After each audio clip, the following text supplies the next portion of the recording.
ሰላም ክቡራት ተኸታተልቲ መደብና ኣብ መላእ ዓለም ትርከቡ ከመይ ተቐንዩ ኣብ ዘለኹሞ ፍቕርን ሰላምን ቅሳነትን ክኾነልኩም እናተመነና እምበኣር ሎሚ ካልኣይ ክፋል ህዝብን ሰውራን ዝፈንቀሎ እምኒ ትንሳኤ ኤርትራ ዝብል መደቢና ሒዝናልኩም ክንቀርብ ሓቢርና ንከታተል።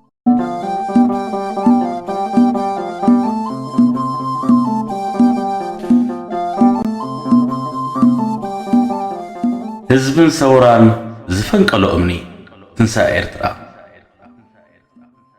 ሰብ ዝበሃል ኣብ ሰለስተ እዩ ዝምቀል። ፈለማ ዓለም ለኻዊ ክኸውን እንከሎ እዩ። ዓለም ለኻዊ ክኸውን እንከሎ ክንብል እንከለና ወዲ ሰብ ንሰብ ከም ሰብ ኣኽቢሩ ክኸይድ እንከሎ እዩ። እግዚአብሔር ሰብ ክቡር ኢሉ እዩ ናብዛ ዓለም እናመሃረ ዘምፃና። ተመራቢርና ምስ በፃሕናዮ ግን ሰቡን ርጉም ምዃኑውን በሪሂልና እዩ። ካልኣይ ከም ሓደ ዜጋ መጠን ኤርትራዊ ምዃን ማለት እዩ። ኤርትራውነት ወግዒ ምልባስ፣ ሃገርካን መንነትካን ምፍቃር፣ ንእትነብረሉ መሬትን ሃገርን ኣኽቢርካ ምኻድ ማለት እዩ። ካብ ካልኦት ሕብረተሰብ ትፍለየሉ ብባህልኻን እምነትካን ስለ ዝኾነ እታ መኽበሪትካ ዝኾነት ሃገርካ ማዕረ ነፍስኻ ኣፍቂርካያ ምስ ትጓዓዝ ካልኦት ሕብረተሰብ ክብርን ቦታን ድማ ይህቡኻ። ብዘለካ ክትሕበን ምፍታን ብሉጽነትካ ኢኻ ትዕዝዝ። እቶም ብዘየብሎም ዝንየቱ ዘይንሶም ክመስሉ ዝደልዩ ብንዳማቶም ክጽውዑ ዝደልዩ ትሑታት ሰባት መንፈሶም ዝዓረበ ህይወት ዘየብሎም ርእሰ ምትምማን ዘጥፍኡ ድኹማት ሰባት እዮም። ከመይ ዝበለዩ ኤርትራውነት ዝብል ሕቶውን ኣይከስኣኒ እዩ።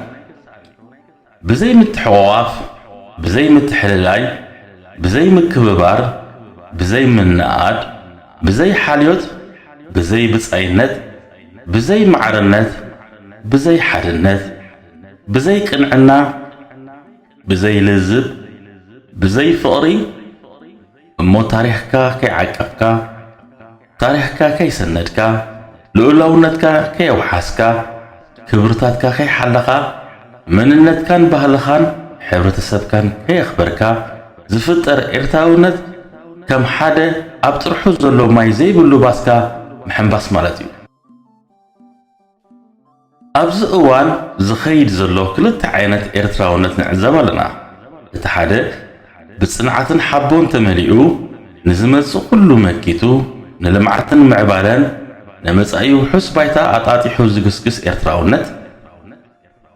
ከመይሲ እቲ ንዕቤት ዝኸይድ ዘሎ ንብጻዩ ልዕሊ ነፍሱ እናፍቀረ ንሕብረተሰቡን ህዝቡን እናኽበረ እናናኣደ እናመወጎሰ እናኣረመ እናተኣረመ ፍቕሪ ሂቡ ፍቕሪ እናተቐበለ ብሓድነትን ጥምረትን ዝግስግስ ማለት እዩ።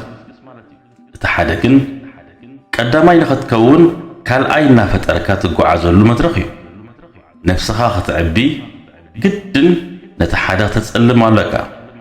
ነቲ ሓደ እናነኣስካ እናዛለፍካ እናዋረድካ ነፍስኻ ኣተዓባቢኻ መድረኽ ምውናን እዩ።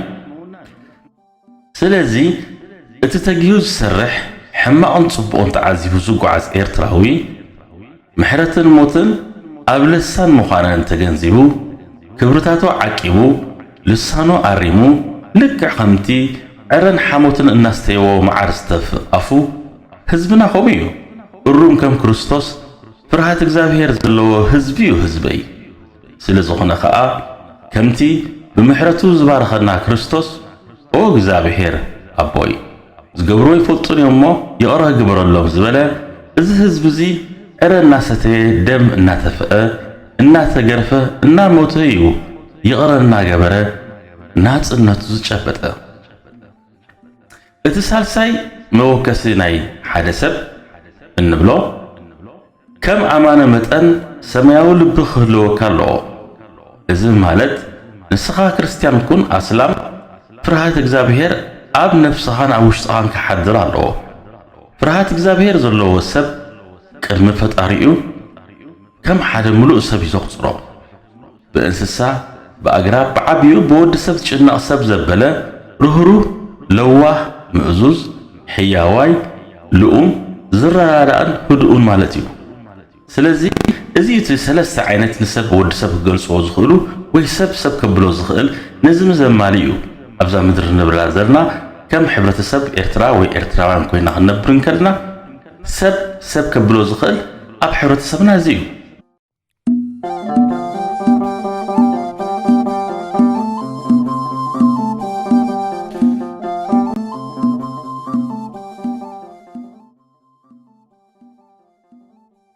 ሰብ እንታይ ምዃኑ ብሰለስተ ኣብነት ካብ ረአና ሎሚ ልቦም ዘርስሑ ክዳውንቶም ይጽረዩ ልዕልና ዝስምዖም ፍጡራት ምሕረትን ሞትን ወዲ ሰብ ኣብ ልሳኑ ምዃኑ ዝዘንግዑ በታ ዓጽሚ ትሰብር መልሓሶም ንኽንደይ ፍጡር ኣደዳ ሞትን ስቃይን ሕሰምን ሽግርን ክዝንብሉ ይረአዩ ኣለዉ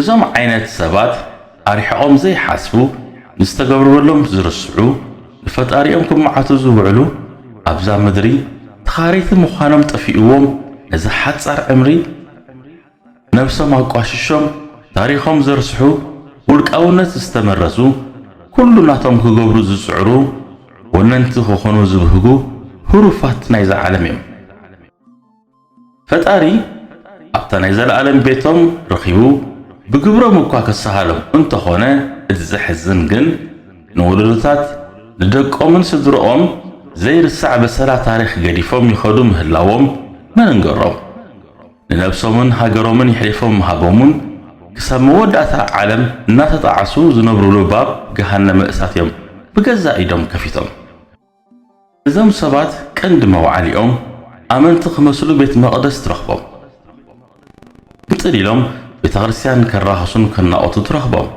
ጽንሕ ኢሎም ጋዜጠኛታት ኮይኖም ይጽንሑኻ ቀንዲ ፖለቲከኛታት ብምሳል እውን መደረ ከስምዑ ትዕዘቦም ፈላጣትን ሊቃውንትን ካህናት ነቢያት ተመሲሎም ግምጣል ምስሎም ከኣበተ ሓደ ጀነራላትን ኮሎኔላት እዛ ምድሪ ኮይኖም ድማ ትዕዘቦምን ትሪኦም ቤተ ክርስቲያን ክበሃል እንከሎ መበገሲኣ ኻበይ ምዃኑውን እንዶ የብሎምን ግዜ ብዘምጽኦ ኣብ ዝማእምኦም ተጸጊዖም ሎሚ ምሳኻ ጽባሕ ምስቲ ዝብሉ ከም ሓደ መትከል ኣልቦ እምነት ኣልቦ ኢልና ክንሰግሮም እንተመረጽና ብኣንዛ ህዝቦም ዘሽከዓልሉ ንውፅዕ ህዝቦም ኣብ ርእስቲ ዘለዎ ስቓይ ዝውፅኡ ኣብ ፀገሙን ሕሰሙን ዘይርከቡ ክነሶም ብሕሰሙ ዝጣልዑ እዮም ፈውስ ንዝሂበካ ዶ ሕማምካ ምግላጽ የድሊ እዩ እዞም ሎሚ ዝስሕቑ ኣብ ቅድሚ ሰብ ከምስሉ ዝነብዑ ጅብኦም ክሳብ ዝመልእ ምሳኻ ኮይኖም ዘጣቕዑ ዘለዉ ፍጡራት በቲ ጥራይ እግሩ ንዝኸይድ ሓረስታይ ዝሳለቑ በታ ምድሪ ቤትን ማርሻ ቤድን ኮስቲራ ተኣቶ ኣደ ዝላገጹ በታ 4 ደቃ ሰዊኣ ከብዳ ሓቂፋ ዘላ ወላዲት ዘባጭው በቲ ኣብ እርጋኑ ዋርድያ ኮይኑ ስድርኡ ዝናብር ዘሎቦ ዝሕጭጩ ዘለዉ ንሶም ጥረ ስጋ እናበልዑ ዊስኪ እናተጎጽጎጽዮም ኣነ ንስሌኻ ይጣበቐልካ ኣለኹ ይምጉተልካ ኣለኹ እናበሉ ደሙ ደፍስስዎ ዘለዉ ፍርሃት እግዚአብሔር እንተዝህልዎም ብጸገማቱ መጀመሩ ዕርቃኑ መሸፈኑ ኣፋውስ መኾንዎ እኽሊ ኮይኖም ጎረርኡ መጥለልዎ ነይሮም እንተንሶም ግን ኣብ ክንዲ ዝሕግዝዎ ዘጋድዱ ኣመንቲ ተመሲሎም ዝራገሙ ቤተ ክርስቲያን እንታይ ምዃኑ ዘይፈልጡ እዮም ቀዳሞት ኣቦታትና ንኹሉ ዝነፍር ዘበለ መበገስ ኣለዎ ክብሉን ከለዉ ብዘይ ምኽንያት ኣይነበረን ስለ ዝኾነ ኸዓ ቤተ ክርስቲያንና መሰረታዊ መበገሲኣ ካብ ብሉይ ኪዳን ኮይኑ ድሕሪ ጥንሲ ዘሎ ሕርሲ መሰጋገሪኣ ሓድሽ ኪዳን ኮይኑ እቲ ካብኣ ዝተወልደ መድሓኒና ዝኾነ ናይ ዘለዓለም ሕይወትና ኸዓ መዛዘቢኡ መንግሥተ ሰማያት እዩ ታሪኹ ዝረስዐን ንስሙ ዝጋገየን ክልቲኦም ፍልልይ የብሎምን ሓደ እዩ እዚ ስለ ዝኾነ ኸዓ ኦርቶዶክሳዊት ቤተ ክርስቲያንና እቲ ኣብኣ ንረኽቦ ዘበለ ኩሉ ኣብ ካልኦት ዘየለ ካብ ኩለን ኣብያተ ቤተ ክርስቲያናት ፍልይ ዘብላ ኸዓ ብእምነት ተኣሳሲራ ዝመፀት ደኣ እምበር ከም ካልእ ኣምልኾታት ተናጢራ ናብ ሓድሽ ኪዳን ጥሪላ ዝኣተወቱን ኣይኮነትን نزا حق زمردو زأبيهم نبيت እግዚአብሔር መናገር ዝቀየሩ ኣብ ክንዲ ቃል ህይወት ስብከት ፖለቲካ ክነግስ ዘፍቀዱ ንስለ ውድቃው ረብሖም ንምእመናና በዓሌትን ጥቕማጥቕሚ ፈላልዮም ከም ዘይሳነዩ ዝገበሩ ኣብ መንጎ ጥዑያትን ተጸንቢሮም ዝኸዱ ዘለዉ መናፍስት እዮም።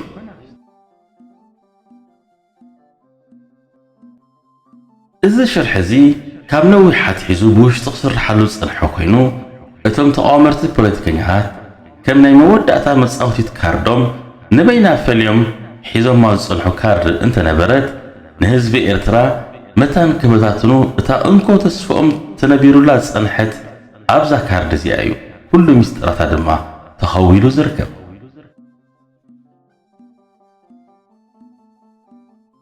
ምኽንያቱ ንህዝቢ ሓድነቱ ክበታትኑ ብኩሉ ክብርታቱ መጽኦም እዮም። ፍጹም መስዓሮ ምስኣንዎ ድማ እንኮ መፍትሒት ብእምነቱ ኣትዮም መሓውሩ ክበታትኹን ኣብ መንጎ ኣሕዋትን ምእመናንን እናናቆትካ ስርዓት ምልጋስ ስልጣንካ ምጭባጥ ካብኡ ሓሊፉን ምስ ኩለን ቤተ ክርስቲያናት ኣናሒስካ ምስ ኣሕዋትና ኣመንቲ ምስልምናውን ዘይወፅእ ናዕብን ሽበራን ፈጢርካ ሃይማኖታዊ ነውፅእ ብምግባር ኣንፈት ፖለቲካ ንምቕያር ዝዓለመ መስርሕ እዩ። ዕላምኡ ከዓ ኤርትራን ኤርትራውነትን ካብ ገጽ ምድሪ ምጥፋእ እዩ። እዚ ከምዚ ዝበለ ሰይጣናዊ ተርእዮ ንህዝቢ ኤርትራ ጋሻ ኣይኮነን። ህዝቢ ኤርትራ ካብ ጥንቲ ጀሚሩ ንኹሉ ዓይነት መግዛእታዊ ሓይሊ ስዒሩ ወፂኡ ክበሃል እንከሎ ሓደ ካብቲ ብድህታቱ ዝነበረ ነዚ ካንሰር ወይ መንሽሮ ዝኾነ ስነ ሓሳብ ከም ተመን ረጊጽካ መቕባሩ እዩ ኢሉ ኣትሪሩ ዝተቓለሶ ሓደ ካብቲ ዕውት ቃልስታቱ እዩ።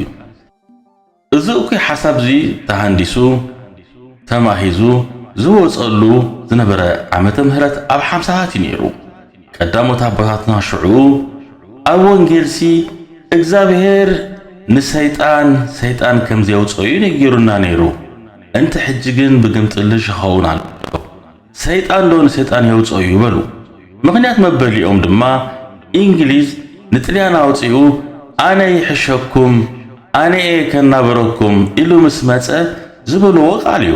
ሽዑውን ኩነታት እንግሊዝ ሪኦም ንእንግሊዝ ኣይተቐበልዎ ነይሮም።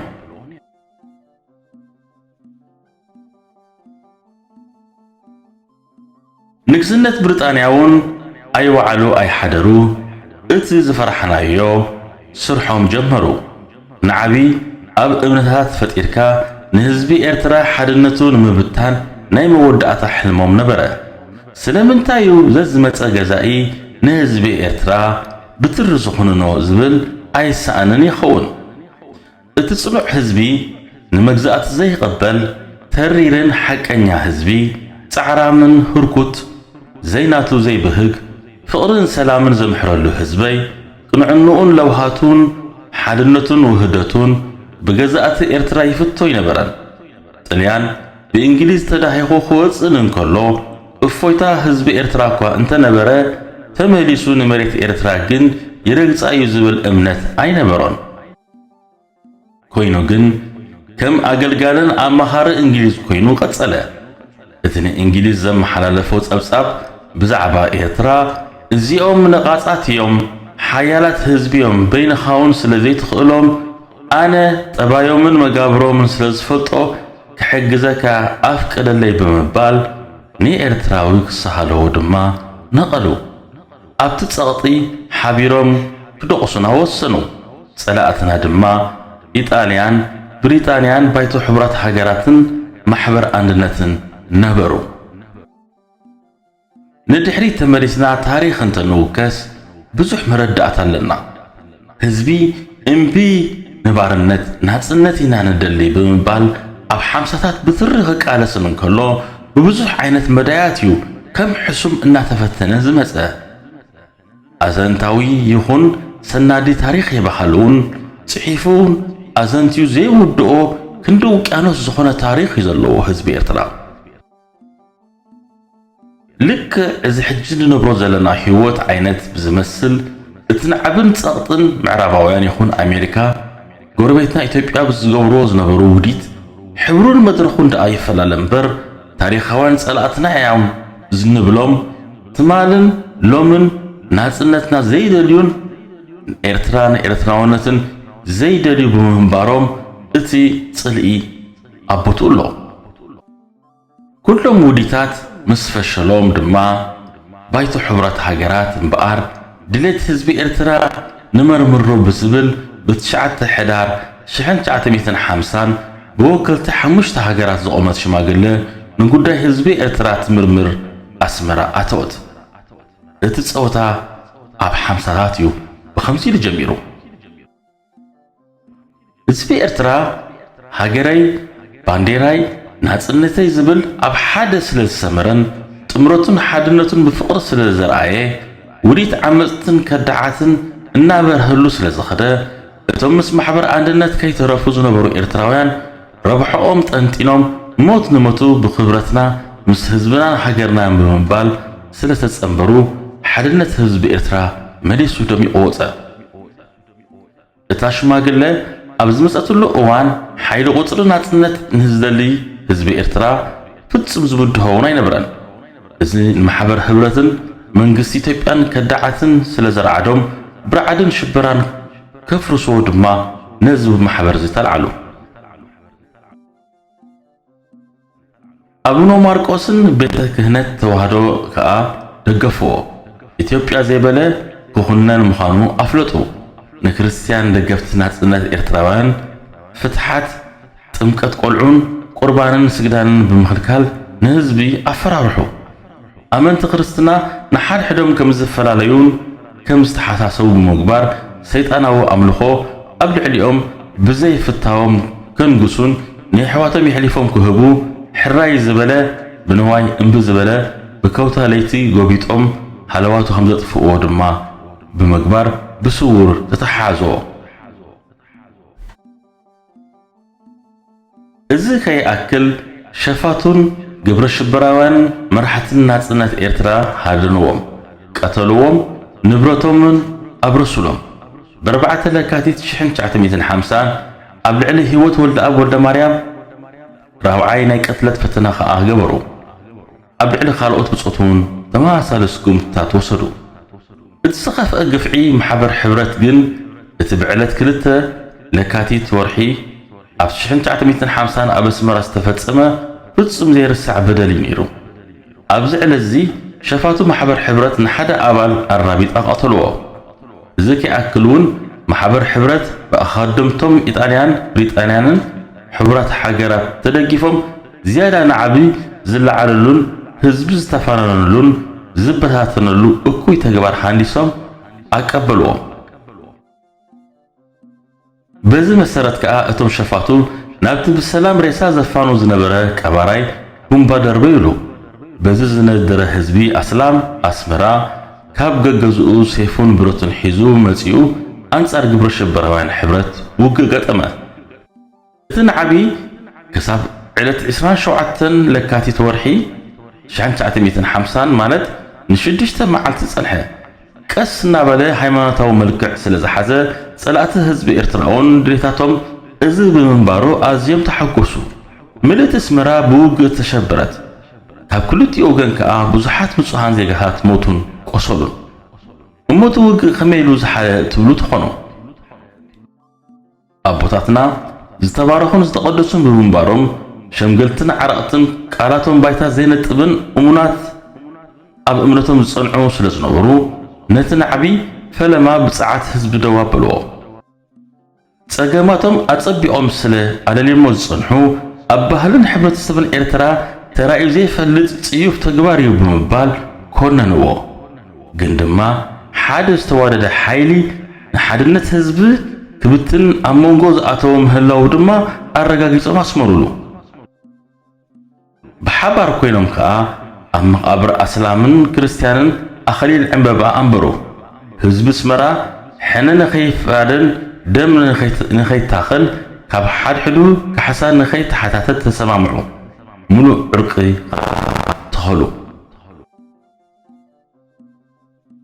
ቀንዲ ኣተኩርኦም ልዕሊ ኩሉ ሃገር ተሃሉ ብምባል ኣብቲ ዝተጀመረ ቃልስን ናጽነት ኣድሂቦም ጸላእቶም ብግቡእ ኣለልዮም መሪንን ተሪርን ቃልሲ ኣሃዱ ኢሎም ድማ ጀመርዎ።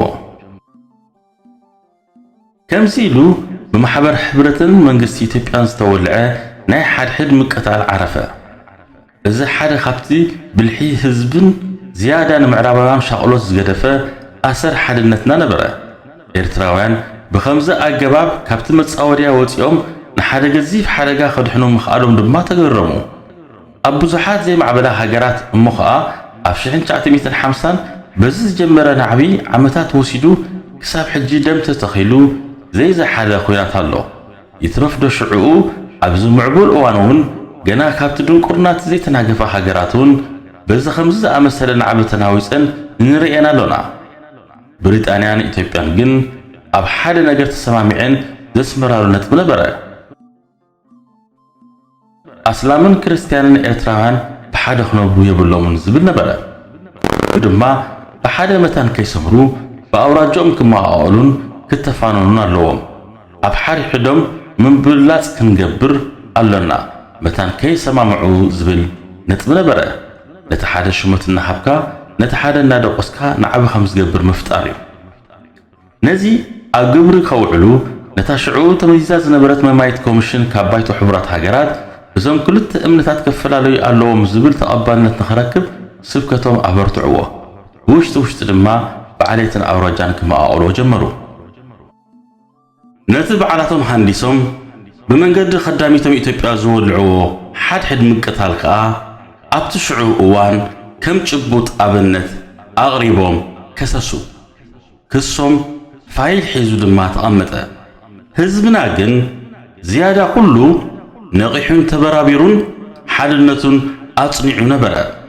ብሓደ ልቡውን ዘመረ፣ ሃጓፋቱ ኸደነ፣ ንስለ መንነቱን ክብርታቱን ተሰየፈ። ሕሉፍ ታሪኽና ከምዚ ይብለና ካብ ሃለወ ንሕና እቶም ኣመንቲ ንበሃል ካብ ሕሉፍናኸ እንታይ ኢና ተማሂርናዩ እቲ ወሳኒ ነገር። ሎሚ ታሪኽ ናይቲ ማል ንኽደግሙ ብታሪኻዋን ጸላእትና ተሰኒዑ ዝቐረበ መርዛም ስነ ሓሳብ ንሓድነትና በቲኖም እምነትና ኸፈላለዩ ዕሱባቶም ኣወፊሮም እቶም ዕሱባትን ኣብ ክንዲ ሰማዕቲ ዝኾኑ ተዛረብቲ እቲ ካብ ለኣኽቶምን ኣኸደምቶም ድኽነት ናይ ኣተሓሳስባ ዝወረስዎ ሕንቀቶም ከሪኢና ናብ ቤተ ክርስቲያናትና ወፈሩ።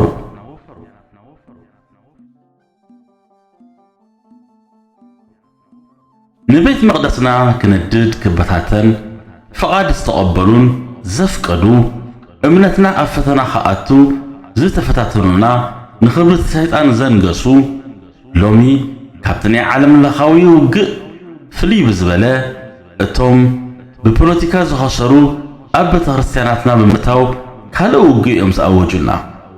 ንደቅናን ኣቦታትናን ኣዴታትናን ክደፍሩን ከዋርዱን ምርኣይ ክሳብ 7 ወለዶኦም ብእግዚአብሔር እናተረጉሙ ክነብሩ ምዃኖም ዘይምፍላጦም እዩ።